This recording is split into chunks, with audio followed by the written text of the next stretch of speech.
All right, let's go ahead and get this lesson started. It's been, I don't know, maybe a year or so since I've done a government one, but that's okay. We're gonna get this one knocked out. This is basically gonna be, what we covered to start off the semester. We're gonna be talking about purposes of government today. You might not even know why do you even have a government? I mean, what's even the point of having one? That's kind of what we're gonna try and get into today. But let's actually lay out the official things that we want to try and accomplish with this video today. So we're going to actually add something new. I normally don't put the essential questions in when we do these videos. It's usually just a learning target, so this is a little bit of a bonus. So some things to think about when you go through this video. What is a government and why should any nation even have a government? You get people that run around the world all the time. I mean, there might not be big in numbers, but they would love to not have any government. You know, I can't see why, but hey, that's how they feel. And how do theories of rule differ from each other? So basically, if you don't know what a theory of rule is, we're obviously going to get into it today. The way that you should think about that is how is it that people justify using their government? So that also ties into something called legitimacy, basically, where someone recognizes you as being a real thing. Anyways, let's get into it. All right, our learning targets, not our essential questions. We just did those. Create an argument as to why people need a government. That ties in with our essential question. Determine the characteristics that make up a state. We're going to be talking about a state, states all year long, all semester long. And when I talk about them, I'm not talking about like Michigan, like the 50 states. It's important to know exactly, what a state is. Here's a hint. We're basically talking about countries. States are basically the same term that can be used for a country. Differentiate between the theories of rule that exist. There's 5 that are covered in your textbook that we use. I am not going to go over the evolution theory. That's just feel like be a waste of time. We're going to cover the 4 other ones, though, so let's make sure that we can tell the difference between those. Let's go ahead and get into our first part here. So what's a government? Well, if you want to look at the book, it basically says it's a formal institution and process through which decisions are made for a group of people. And yeah, that's really book speak, but that's basically what it is. I mean, if you look at your government, or any government, they make decisions for groups of people. And it doesn't have to just be your national government. We can look at a city government. So if you live in Detroit, you have city council and you have the mayor of Detroit, and they make decisions for all of Detroit. If you want to apply it to the state, you've got state legislatures, both the House and the Senate, and the governor, and they make decisions for everyone in Michigan. And then obviously if you go on up, you have the national government where we're talking about the House of Representatives and the Senate, and then you of course have the president, and they make decisions for everyone inside of the country. Now, most governments consist of a couple categories, 3 categories. We're talking people, and those are the elected officials who have power and control over others. And we just talked about those when I talked about city council and mayor, when I talked about the House and the Senate, whether that be at the state or the national level. You have public servants that carry out the daily operations of the government, and those are people who aren't necessarily elected. We can call them bureaucrats. So anytime you ever hear someone talk about a bureaucrat, that's a non-elected official. So let me think of some. Let's see. At the national government, you can talk about the Secretary of State. You can talk about any of the cabinet positions. You can talk about people who work for the FBI. I guess you could also include people at the local level, like police, because they're public servants and they're carrying out the daily operations of the government too. We're also talking about power, and that's the government's ability and authority to get things done. That's really important too, because if a government doesn't have any power, it's not very effective. And we're not going to talk about this now, but when we cover the Articles of Confederation, that was a government that didn't have hardly any power, and well, that's why you don't use it anymore, because my favorite analogy for that is, or just visualization, just a huge dumpster fire. To me, the Articles of Confederation were just a giant dumpster fire. Power also comes in other forms too, like legislative, and that's lawmaking power. We've got the executive, and that's the ability to enforce and carry out the laws. That's really what the president's job is to carry out and enforce laws. They've got other things they need to do too. They're the chief diplomat for other countries. But if you take a look at like the mayor, the executive mayor's the executive of the local level, and their job is to make sure that the laws are carried out. We've also got a judicial branch too, and their job is basically to interpret laws and settle disputes. I get students every year that think the judicial branch is responsible for making the laws, and that's not the case. It's legislative. So we got legislative, executive, and judicial powers. Obviously, all of those are named after, follow along with branches that exist within the government too. So some other things too that we're talking about here. We're talking about policies, and that's basically a decision made in order to carry out a specific goal, and those can include things like laws and government programs. If we have a goal that the government wants to achieve, so let's think of some policies that are being created right now. So, like for instance, if you want to look at your current government, now, I don't know when you're going to view this video, but 2018, we just had a new tax law passed, and the goal was to bring more money into the pockets of Americans and American businesses and try and promote job growth. And so that was obviously that's a vision, and the policy that they did is they went ahead and lowered taxes, or at least that was their attempt. Now, there are some things too that you have to do in order to pay for some policies. Obviously, the one I just mentioned was not necessarily one that you have to pay for. But there are some other things, like if you want another one that we're going to talk about possibly in the future that'll be in the news, is the government is always talking about fixing the infrastructure, so things like roads, the power grid, things like that. Well, those take money, and the government's main tool for raising money is taxation. So that's another policy that gets used, is they might raise taxes on one group or another. All right, well, let's keep going here. Our next one we're going to get into is, let's just get into what a state is real quick. So I talked about state earlier. State, just another term for country, but you have to meet some guidelines for being a state. And when we're talking about state, again, we're not talking about states like Michigan and California and Texas. Those are really like regional governments. I talked to some students, in class before. I go, when you look at countries like Canada, they have their country broken up into, I'm probably wrong because I'm not really good at Canadian geography, but I think like 4 or 5 provinces, and those aren't states. As far as what we're talking now. And the reason why Michigan isn't a state and why those provinces aren't states, at least in terms of international politics, is that each of those governments, so the state of Michigan's government, actually has someone who's over them, which would be the national government. So if you are subject to the rule of another government, you can't be a state as far as what we're talking about with politics. So getting that out of the way. All right, so what are these 4 characteristics? They're pretty basic. First of all, you have to have a population. A state has to have people living within its borders, and they just gave away one of the other ones too, which is a border. We're going to call that territory next. So, what are you going to do if you've got a big empty land with no one living in it and it has a border? It's not a state because nobody's going to rule over it. Let's get into the next one. Territory, I just talked about that. You have to have a clearly defined boundary. Now, some of the problems with that is when you have these clearly defined boundaries, it might not be something that another state agrees with. And there have been cases where wars break out because, we disagree about exactly what your territory is and what my territory is. All right, government. All states must be politically organized. If you don't have a government, you don't have a state. So pretty easy. And governments have to create and enforce laws, and they have to be recognized by their own people as having the right to do so.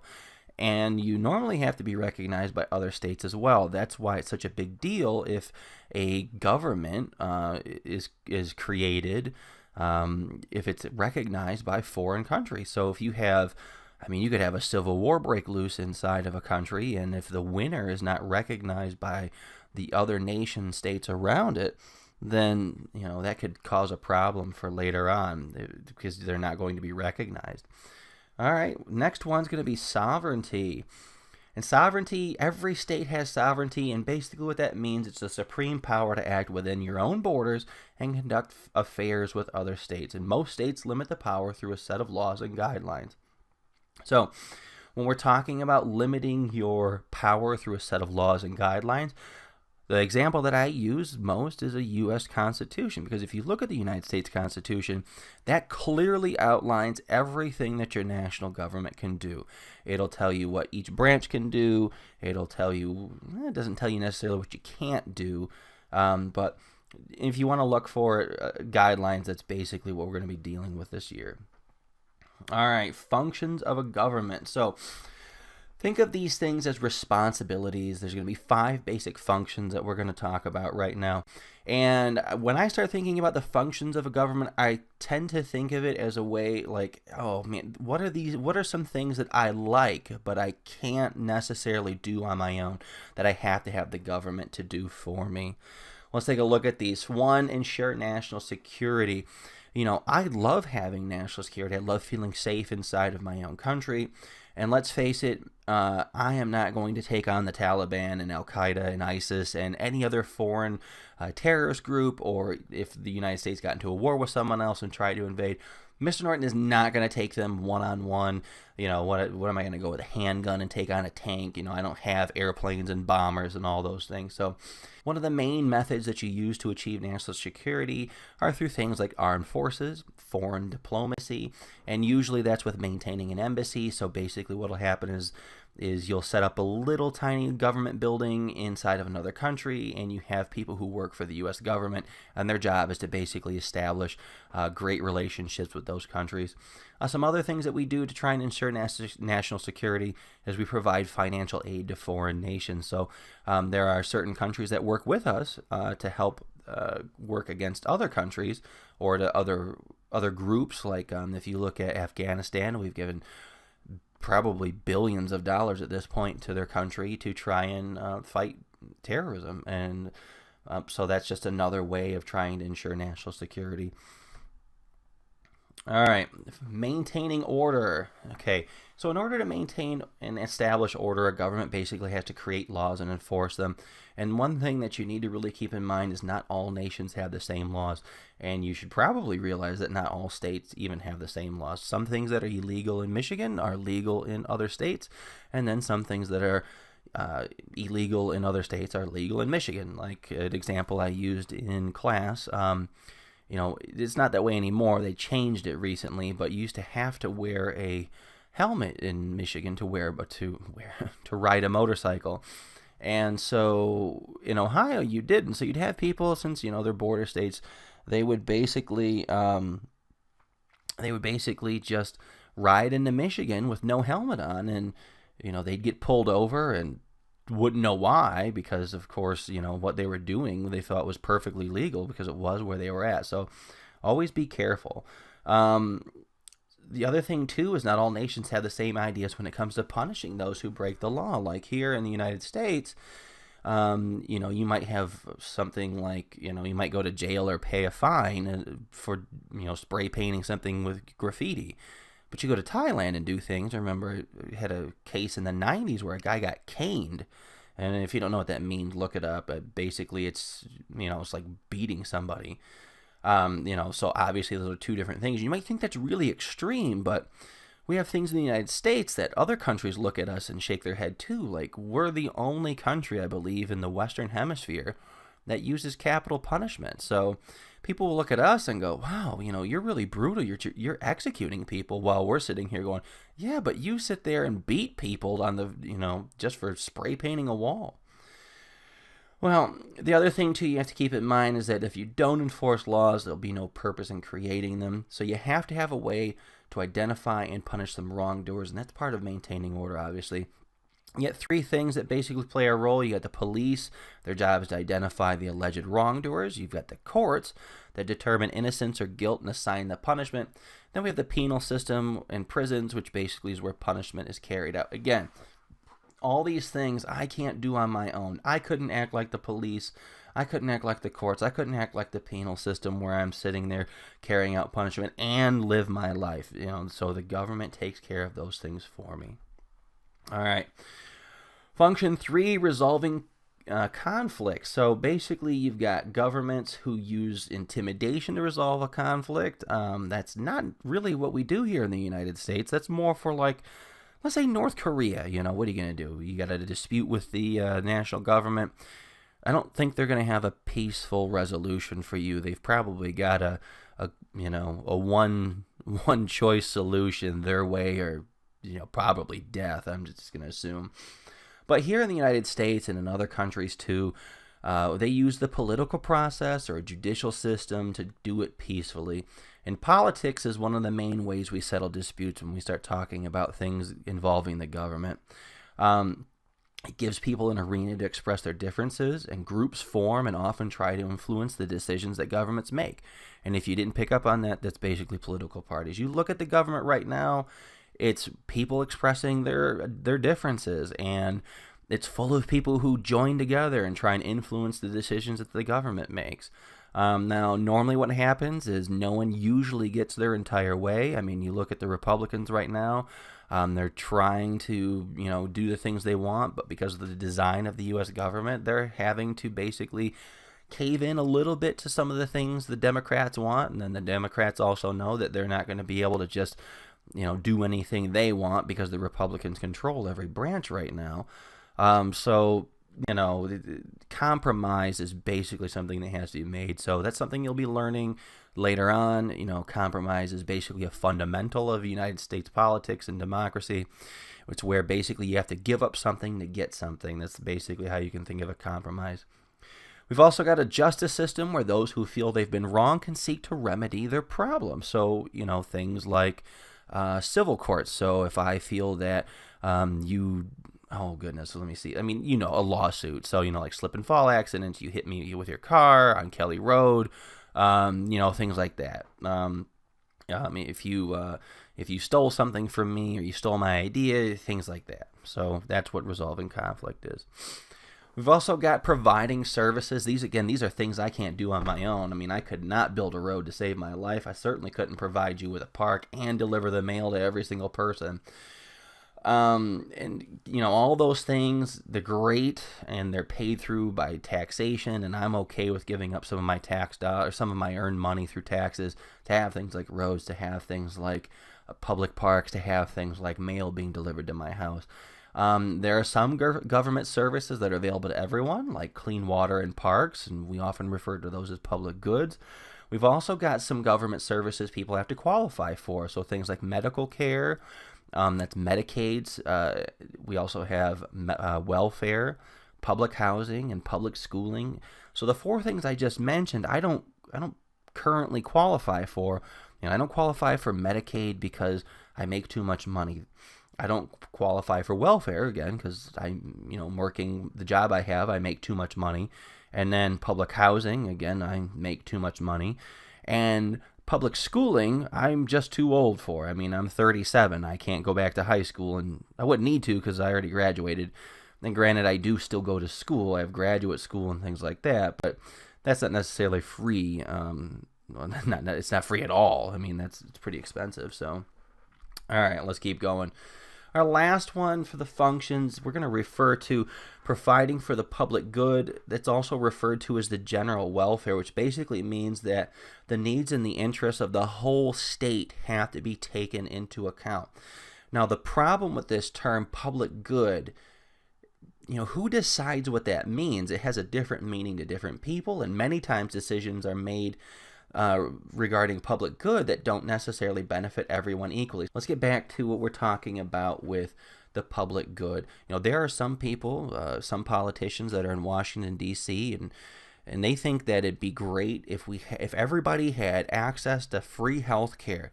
Of course, it's not free. I mean, you got to pay for it through taxes. It'd be something we just mentioned earlier. But they think, yeah, absolutely. They're even going to argue that it's a natural right. And I'm not here to sit here and have that argument. I'm just throwing that out as an example of what that looks like. Because you have many people who agree and go, yeah, absolutely. You should have access to free health care. And, let's tax people to pay for it. Then you've got other people that go, well, why can't you get your own health care? I mean, I pay for mine, or I find a job that pays for mine, so I don't see why you can't do that. And then the argument basically carries on from there, which we're not going to get into. All right, so let's see. At this point, you should be able to do these three things. You should be able to tell me what a government is and why any nation should have one. You should be able to create an argument as to why people need a government. I know 1 and 2 sound like the same thing. They basically are, but that's okay. We're going to determine the characteristics that make up a state. So we just basically knocked all of those out. If you can't remember them, obviously at this point you can go ahead and rewind that video and, well, review whatever you need to review. We're going to get into the last part of our video here. We're talking theories of rule. I alluded to them earlier, so let's just go ahead and knock them out real quick. We've got force theory, we've got divine right, social contract, and natural law, natural rights. Those are our 4 that we're going to focus on. All right. Force theory basically uses force and intimidation to force people, obviously since it's called force theory, to accept them as the government. Showing a pretty accurate picture here. I've got the North Korean flag in the background. I got their leader on the right there. I can't think of a better, in terms of modern day, I can't think of a better version of force theory. I have read stories and seen aerial footage of what should have been proof. This guy will basically, you don't agree with him and his tactics, well, you're pretty much going to be dead.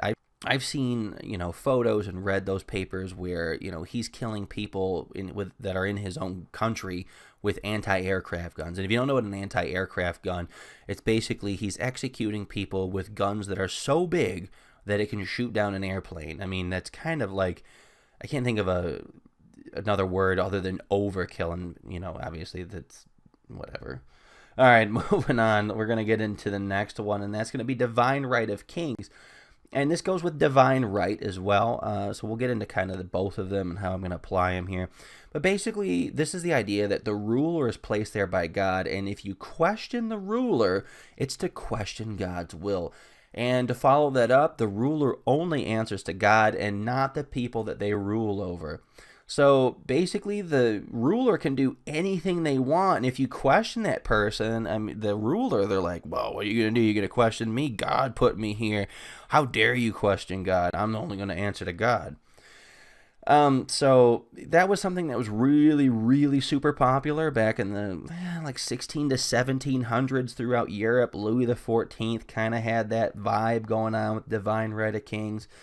You can also apply it modern day too. It's not going to be so much with the kings, but I'm just going to talk about it in the terms of divine right, because you have certain governments of states that basically function under the leadership of some sort of religious council. So, I know Iran has an elected president, but he basically, from my understanding,